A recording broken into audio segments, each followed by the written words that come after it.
இனி வருகின்ற நாட்கள் உங்களுக்கு நல்லதே நடக்கட்டும். அனைவருக்கும் வணக்கம். நம்ம இன்னைக்கு பார்க்குற ராசி கடகராசி. கடகராசி அப்படிங்கிறது ரொம்ப அற்புதமான ராசி அப்படின்னே சொல்லலாம். கொஞ்சம் குழந்தைத்தனமானவங்க அப்படின்னு கூட உங்களை சொல்லலாம். ஒவ்வொரு விஷயத்தையும் விரும்பி தேர்ந்தெடுத்து ஒவ்வொரு விஷயத்திலையும் இறங்கக்கூடியவங்க இந்த கடகராசி அன்பர்கள் அப்படின்னே சொல்லலாம். எந்த ஒரு விஷயத்திலும் டக்குன்னு இறங்கிட மாட்டாங்க. பல கோணங்களில் ஆராய்ந்து அதுக்கப்புறம் தான் முடிவெடுக்கக்கூடியவங்கள இந்த கடகராசி அன்பர்கள் இருப்பாங்க. சந்திரனோட ஆதிக்கத்தில் பிறந்தவங்க. அதனால் எப்பவுமே பார்த்திங்கன்னா கொஞ்சம் யோசித்து தான் செயல்படுவாங்க. ரொம்ப பொறுமை, ரொம்ப கருணை, அதே மாதிரி நிறைய சகிப்புத்தன்மை கொண்டவங்க அப்படின்னா இந்த கடகராசி அன்பர்களை சொல்லலாம். அதே மாதிரி யாருக்கிட்டையும் அவ்வளோ சீக்கிரம் பழகிட மாட்டாங்க. பழகிட்டாங்க அப்படின்னா அவங்களுக்காக எல்லாத்தையுமே செய்யக்கூடியவங்களா இந்த கடகராசி அன்பர்கள் இருப்பாங்க. கொஞ்சம் உணர்ச்சி வசப்படக்கூடியவங்க, ரொம்ப மென்மையான குணம் கொண்டவங்க அப்படின்னா இந்த கடகராசி அன்பர்களை சொல்லலாம். பெரும்பாலும் இவங்க தன்னுடைய தொழில், தன்னுடைய குலத்தொழில், தன்னுடைய வீட்டுக்கு அருகில் ஏதாவது தொழில் இருந்தால் பரவாயில்ல அப்படின்னு நினைக்கக்கூடிய ஒரு ராசி அப்படின்னா இந்த கடகராசி அன்பர்களை சொல்லலாம். ரொம்ப சாந்த குணம் கொண்டவங்க, கடவுள் பக்தி அதிகமாக இருக்கும். அதே மாதிரி ஒவ்வொரு விஷயத்தையுமே கொஞ்சம் சகித்து கொள்ளக்கூடியவங்களாகவும் இந்த கடகராசி அன்பர்கள் இருப்பாங்க. பெரும்பாலும் பார்த்திங்கன்னா இவங்களுக்கு உறவுகளோடு இருக்கிறதுக்கு ரொம்ப பிடிக்கும். ஆனால் உறவுகள் இவங்களுக்கு அவ்வளோவா செட் ஆகாது. உறவுகளை விட்டு தனியாக பிரிந்து இருக்கிற மாதிரி தான் ஒரு சிலருக்கு இந்த கடகராசி அன்பர்களுக்கு கொஞ்சம் அமையும். சரி, இவங்களுக்கு வருகின்ற 7 நாட்களும் எப்படி அமைந்திருக்கு? வருகின்ற 7 நாட்களும் இவங்களுக்கு சாதகமாக இருக்கா, பாதகமாக இருக்கா? வருகின்ற நாட்களில் இவங்களுக்கு கிரகநிலை அமைப்புகள் எப்படி இருக்குது அப்படிங்கிறதெல்லாம் தொடர்ந்து இந்த வீடியோவில் விளக்கமாக பார்க்கலாம். நீங்கள் இப்போ தான் ஃபஸ்ட் டைமாக நம்ம சேனலை பார்க்குறதா இருந்தால் நம்ம சேனலை சப்ஸ்கிரைப் பண்ணிவிட்டு கூடவே இருக்கிற பெல் ஐக்கானையும் கிளிக் பண்ணிக்கோங்க. அப்போ தான் நாங்கள் போடுற ஒவ்வொரு வீடியோவுமே உங்களுக்கு நோட்டிஃபிகேஷனாக வரும். நீங்கள் கடகராசி அன்பராக இருந்தால் மறக்காமல் நம்மளுடைய சேனலுக்கு ஒரு லைக் கொடுத்துட்டு உங்களுடைய உறவுகள் வகையில் அல்லது நண்பர்கள் வகையில் யாராவது கடகராசி அன்பர்கள் இருக்காங்க அப்படின்னா மறக்காமல் இந்த வீடியோவை அவங்களுக்கும் ஷேர் பண்ணிவிடுங்க. கடகராசியில் நீங்கள் எந்த நட்சத்திரத்தில் பிறந்தீங்க, உங்களுடைய இஷ்ட தெய்வ பெயர் என்ன, நீங்கள் பிறந்த ஊர், பிறந்த டேட் ஆஃப் பர்த், இதெல்லாம் எங்களுடைய கமெண்ட் பாக்ஸில் தெரிவிங்க. உங்களுக்கு ஜோதிட ரீதியாக ஏதாவது சந்தேகம் இருக்குது, ஜோதிடர்கிட்ட ஏதாவது ஆலோசனை வேணும் அப்படின்னா டிஸ்கிரிப்ஷனில் ஜோதிடரோட வாட்ஸ்அப் நம்பர் கொடுக்கப்பட்டிருக்கு. அந்த நம்பருக்கு கால் பண்ணி முன்பதிவு செய்துக்கோங்க. உங்களுடைய சந்தேகங்களுக்கு நல்ல ஒரு தீர்வு கிடைக்கும். இந்த கடகராசி அன்பர்களுக்கு வருகின்ற நாட்களுடைய கிரகநிலை அமைப்பை வைத்து பார்க்கும்போது சூரியன் உங்களுடைய ராசிக்கு 10ஆம் வீட்டில் இருக்கிறார். உடல் ஆரோக்கியத்தில் கொஞ்சம் கவனமாக இருக்கிறது நல்லது.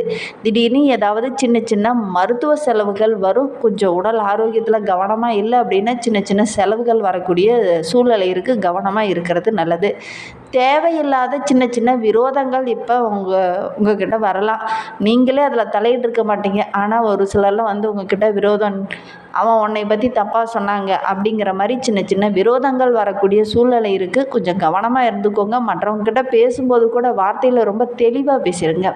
சந்திரனோட இடமாற்றம் சிறப்பாக இருக்கிறதுனால தொழிலில் கொஞ்சம் ஏற்ற இறக்கமான பலன்களே கிடைக்கக்கூடிய ஒரு சூழ்நிலை இந்த கடகராசி அன்பர்களுக்கு இந்த வாரத்தில் அமைந்திருக்கு அப்படின்னே சொல்லலாம்.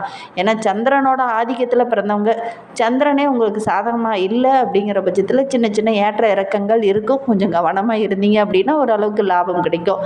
செவ்வாய் 1ஆம் இடத்துல இருக்கிறார். நண்பர்கள் உங்களுக்கு கரெக்டான டைமில் உதவிகரமாக இருப்பாங்க. ஏதோ ஒரு காரணத்தால் உங்களுடைய திருமணம் பார்த்திங்கன்னா சின்ன சின்ன தடைகளை சந்திச்சிருக்கும்.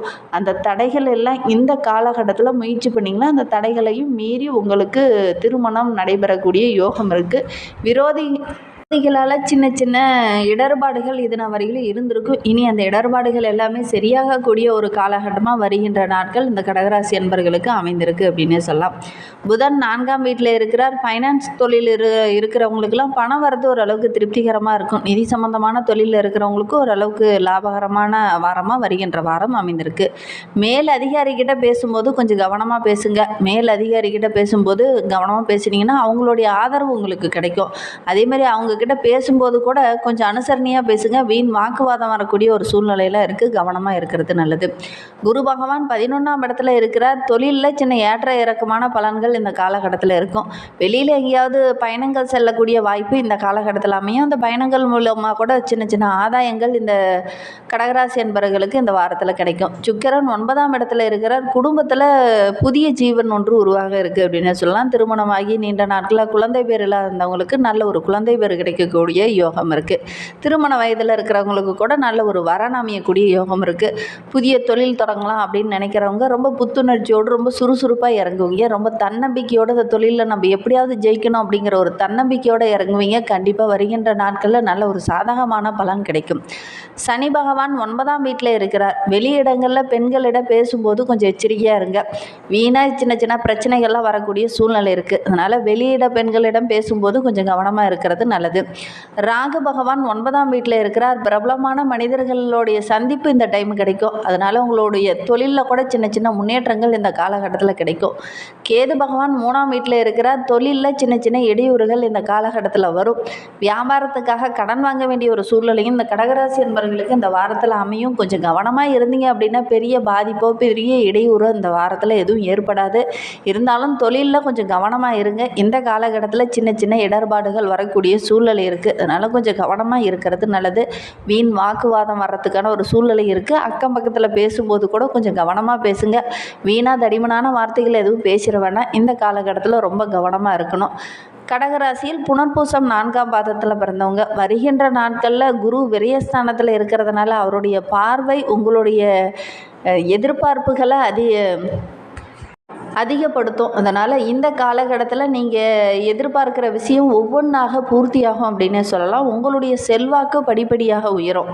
மாணவர்களை பொறுத்தவரையிலும் படிப்பில் கொஞ்சம் கூடுதலாக கவனம் செலுத்தி படிச்சிங்க அப்படின்னா நல்ல ஒரு முன்னேற்றம் கிடைக்கக்கூடிய யோகமான வாரமாக வருகின்ற வாரம் அமைந்திருக்கு அப்படின்னே சொல்லலாம். புதிய நண்பர்கள் கிடைப்பாங்க. புதிதாக வண்டி வாகனம் வாங்கிறதுக்கான யோகம்லாம் இருக்குது. அதே மாதிரி ரிசல்ட்டுக்காக வெயிட் பண்ணிகிட்டு இருக்கிற மாணவர்களுக்கெல்லாம் நல்ல ஒரு மதிப்பெண் பெறுவீங்க. ஆசிரியரோட பாராட்டு, பெற்றோருடைய பாராட்டு, சக மாணவர்கள் மத்தியில் சூப்பர் அப்படிங்கிற ஒரு நல்ல பாராட்டுக்குரிய மாணவராக இந்த புனர்பூச மாணவர்கள் இனி வருகின்ற நாட்களில் வர போகிறீங்க. பூசம் நட்சத்திரத்தில் பிறந்தவங்களுக்கு அடுத்து வருகின்ற 7 நாட்களும் எப்படி அமைந்திருக்கு அப்படிங்கிறத பார்க்கலாம். அஷ்டமஸ்தானத்தில் சனி, ராகு, ராசிக்குள்ள செவ்வாய், குடும்பஸ்தானத்தில் கேது செஞ்சிருப்பதுனால வழக்கமான வேலையில் ஏதோ ஒரு பிரச்சனை ஏற்படக்கூடிய சூழ்நிலை இருக்குது. மனம் குழப்பம் அடையும். தன அதிபதி சாதகமாக இல்லாததுனால சின்ன சின்ன மாற்றங்கள் வரக்கூடிய சூழ்நிலை இருக்குது. கொஞ்சம் கவனமாக இருங்க. இந்த காலகட்டத்தில் நிறைய நெருக்கடிகள் வரும்.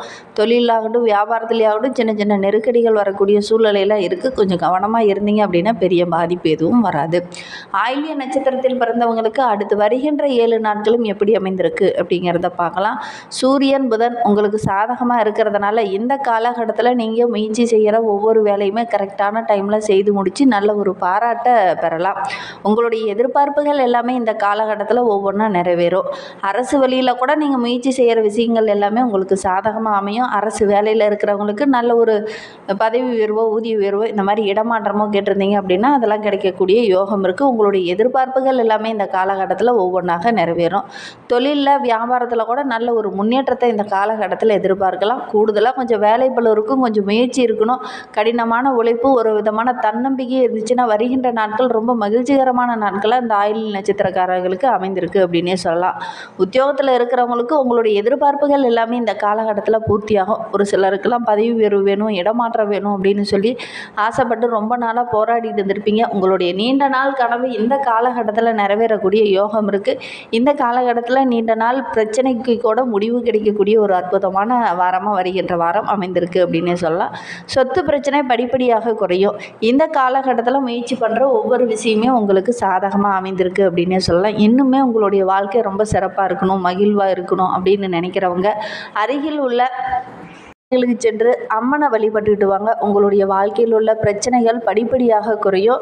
வெள்ளிக்கிழமையில் போய் வழிபடுறது ரொம்பவும் சிறப்பு. அதனால் அருகில் இருக்கிற அம்மன் ஆலயம், மாரியம்மன், காளியம்மன் இந்த மாதிரி அம்மன் ஆலயங்கள் உள்ள கோவிலுக்கு சென்று வெள்ளிக்கிழமையில் தீபம் ஏற்றி வழிபட்டுட்டு வாங்க. உங்களுடைய வாழ்க்கையில் உள்ள பிரச்சனைகள் படிப்படியாக குறையும். நம்பிக்கையோடு இந்த ஒரு விஷயத்தை மட்டும் செஞ்சுட்டு வாங்க.